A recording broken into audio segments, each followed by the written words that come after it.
welcome to another episode of How to Write a Song Cool Jazz Edition. This time we're looking at the first part of our B part in our AABA form, right? Does that make sense? So the first half we're going to look at, but firstly, let's just hear what we have so far.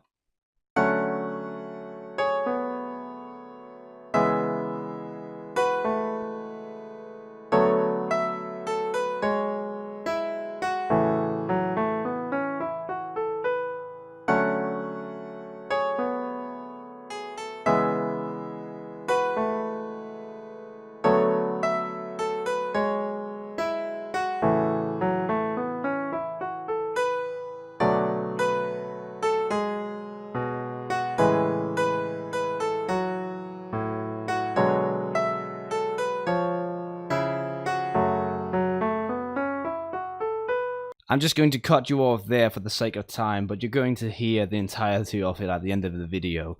So let's just jump right into it and write some chords. Right, so last time we made that 2-5-1, right? And we're going to continue that, but last time we chose our destination first, say our target. So we knew that we wanted to end up on an F sharp minor, right? And then we went backwards. So we said that is our 1, that is our 5, that is our 2. Then in relation to that, that is our 5 and that is our 2. We're going to do that same 2-5-1 thing, but this time instead of doing it backwards, we're going to do it forwards, right? So we're choosing a chord to start on, and so far we've started on D major and B minor. So actually, let's just choose the one between them, which would be a C sharp minor 7. And notice that it's not a C sharp, C sharp like a dominant as it used to be, but this time it's a minor. And that's because I'm going to change the tonality, right? So I'll tell you more about that in a minute. So C sharp minor 7. A fifth down from that would be a F sharp minor 7, right? A fifth down from that would be a B major 7. A fifth down from that would be E major 7. And here again, notice in both those, there's a D sharp, right? Which just doesn't fit our key signature. But I'm going to say that in this entire bit, these 4 measures from here to there, which we're going to look at today, in those measures, we have a key signature of, that would be, E major, right? So we have 4 sharps instead of 3. Which means there's an extra one on a D sharp. Hopefully that makes sense. Fifth down from E major would be A major sharp. A major sharp, that's not what I meant. A major 7. That's what I meant. A major 7. A fifth down from that would be a D sharp. That was minor 7 with a flat fifth. Right. And actually, I'm going to use that. I just said that 5-1 thing. 2-5-1. I keep messing up today. 2-5-1. But this I'm actually going to use chromatically. So I'm going from a D sharp minor 7 with a flat fifth to a D major 7, right? Suddenly back to our that tonality, and then we can put in an F sharp minor just to end it up, and that's a third up instead of a fifth, but that basically does it so that these sounds very much related, because these are the same notes in these 2 chords, except from the one D that is over here that's removed over here. So that's our chords. Now let's write them, right? So you can actually hear them. And last time we had that thing, right, where we played the entire chord with our left hand, then play melody with our right hand, and we're going to change that a bit. So we're still going to play melody with our right hand, but we're going to split the chord between our left and our right hand. So down here, let's just start with the basics, which would be let's do it like, the C sharp, which is our bass note, and that G sharp, which is our fifth, right? And then over here, let's ignore the melody for now, but we can play that, which is our third, right, in the chord. And then over here, if we want to continue that, we only changed one note at a time. And let's try and continue that over here. But this time I want to make sure that it's the bass note that we're changing.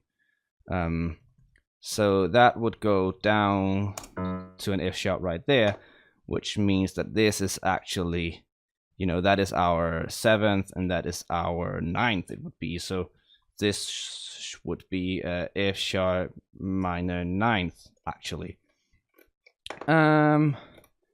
Let's continue that. And actually what we can do is go against what it says up here and make that G sharp. And why you say G sharp? That's weird. That shouldn't fit with our B major 7 at all. No, but this then becomes B6, right? So it has the primary note, it has the 6th note, and up here it has the 3rd note, which means that the 5th note, right, the 5th in the chord is actually omitted, but that's like the least important note of the chord, and maybe we can, put it in the melody or something like that, right? And just to change one note, we can move that up there, and that actually makes it an E major 7, so that's nice and easy. Again, with an omitted 5th, but who cares for the 5th? A major 7, right? So we can keep this G once again. That G is just staying there all the way, and then go down on an A here. And this would then move down to a C sharp. That is, and actually, let's notice that we have that nice, from an E to D sharp to C sharp, so it keeps moving only one down, while this note here keeps staying on that G instead of moving about all the time. And this stays on an A, but actually I'm going to change that right now.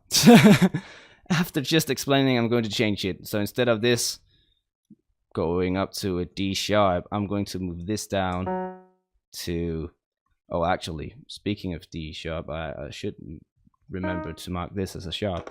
I'm moving this down to an F, which means it has all the notes of a D sharp 7 with a flat 5th, except from the D sharp, right? So it effectively actually is F sharp minor. Same notes. Over here we should have a D major sharp, so let's have a D there, and let's just note that it's natural and not sharp as the D we had before it, and we should have the 5th, which is up here, and then the bass should move up to that F sharp, and actually, yeah, let's have it stay there, the D, and over here we can stay with the C sharp, right? So let's just hear that. What we've made so far. It's probably going to sound very boring since there's no melody or anything, but at least you can get a feeling of how the chords sound.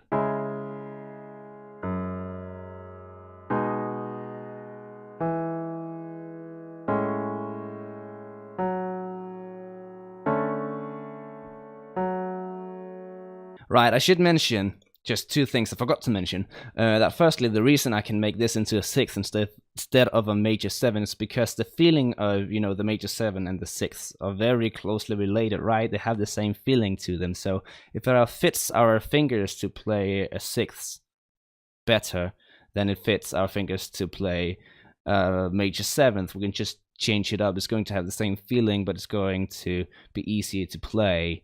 And, this right here, I didn't want that G sharp to change, right? So we can keep that same note because we still want that. We still want to keep the notes moving as little as possible in order to create less movement as possible and make it sound more, not stale, but soft, right?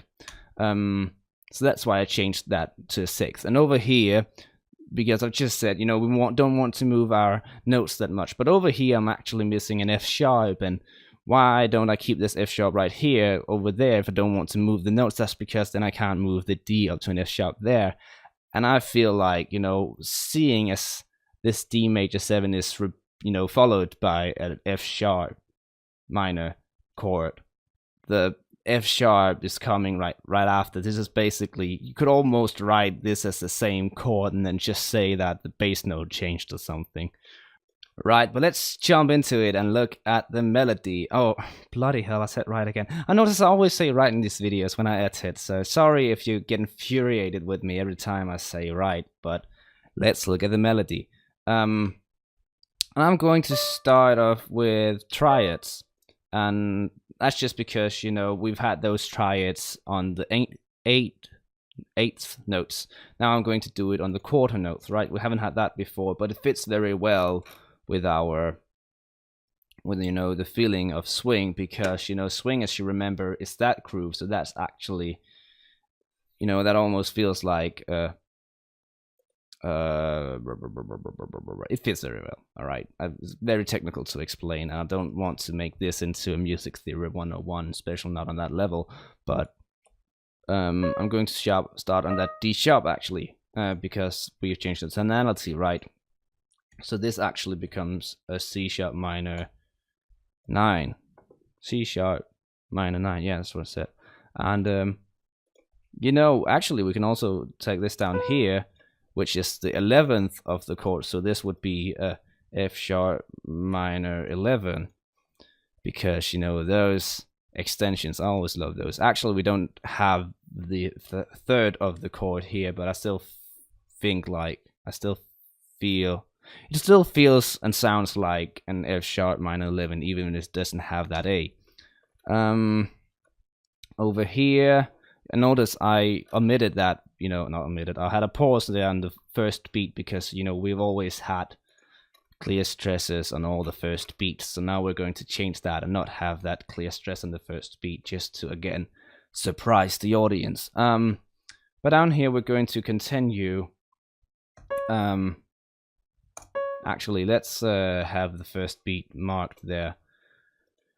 But let's continue the triads. And what I'm going to do is basically, I've written the entire melody already. What? Yeah, but what I'm going to do is, here I started on that D sharp, and then I go to a C sharp, and then I go to B. All right, so here I want to take the second note up here, which is the C sharp, and start on the C sharp, but basically do the same thing. So I can go from C sharp down to that B. Now I don't actually want an A, because that would sound very weird now that we've had our 6th instead of our 7th. So I don't want a 7th here, but I can actually move down and take the 6th, which also means that you know, starting on that C sharp, this will actually be a B6/9, right? So it has the 6th and the 9th. And that's actually one of my favorite chords, now as you know. That 6th, 9th, I think it sounds great. And you can be moved down there to an F sharp, so you would be an A major 9 instead of a 7. Notice how, you know, that melody always keep extending the chords, and I think that's a very nice thing to do in jazz, to keep evolving the chords, especially via the melody, because then it's going to sound very cool jazz, actually, because cool jazz has these very large extensions. And here, you know, we are going to start on that third note, which would be the B, which is right there, and we're going to keep it as a triad. So that would be B, A, G, and we can move right down to an F sharp. So again, that B would mean that this is an A major 9. And, you know, that F sharp doesn't actually extend this F sharp minor, but that's the boring one. I just fits going down. That's what we've done all the time. But actually, since we've kept going down, let's do something different here. So instead of going down this time, I know I've run out of notes up here to steal from, but we've just kept moving it one down every time. So I'm going to continue that and just take one note down from over here, which would be the A. So we can go from A to G to F, and every time we went down here, but, you know, in order to change it up, let's go up to that G sharp, right? So this would still be the chord that it is. Actually, you might say that it is an D major 7 with, work with me keyboard, with that one, which, no, that one, which would be the 11th, wouldn't it?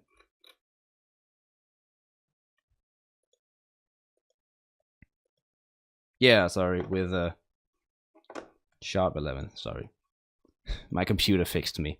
And this would be a F sharp minor with that one, which is the 9th. So it would be F sharp minor at 9, or in this case 2nd, because that's what my program wants to write. So yeah. Okay, so as I noticed in the video that the light behind me is slowly fading, that's not only because I used a long time making these, it's also because the sun is going down very quickly. I need to say that just to, you know, uphold my ego as an improvisation writer, right? But let's just hear what we have so far.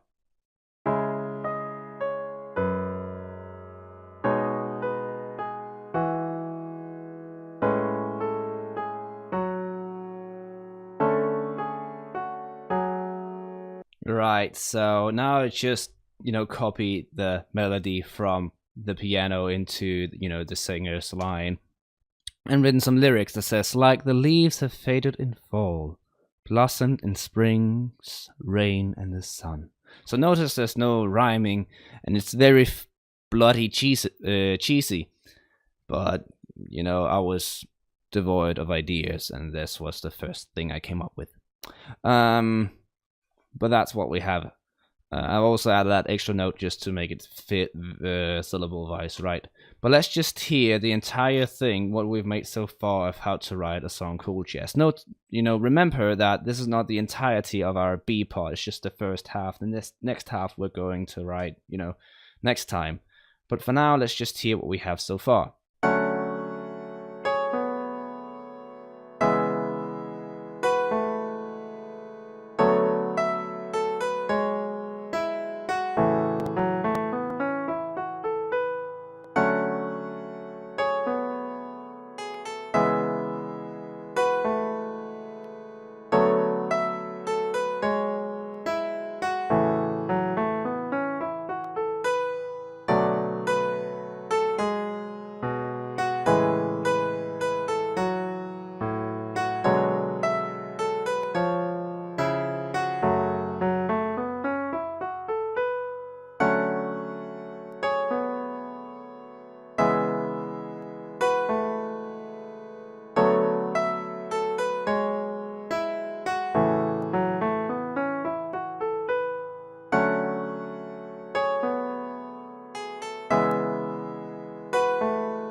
Right, that is all for this time. We hope you enjoyed it. If you did, make sure to subscribe so you know when the next one comes up.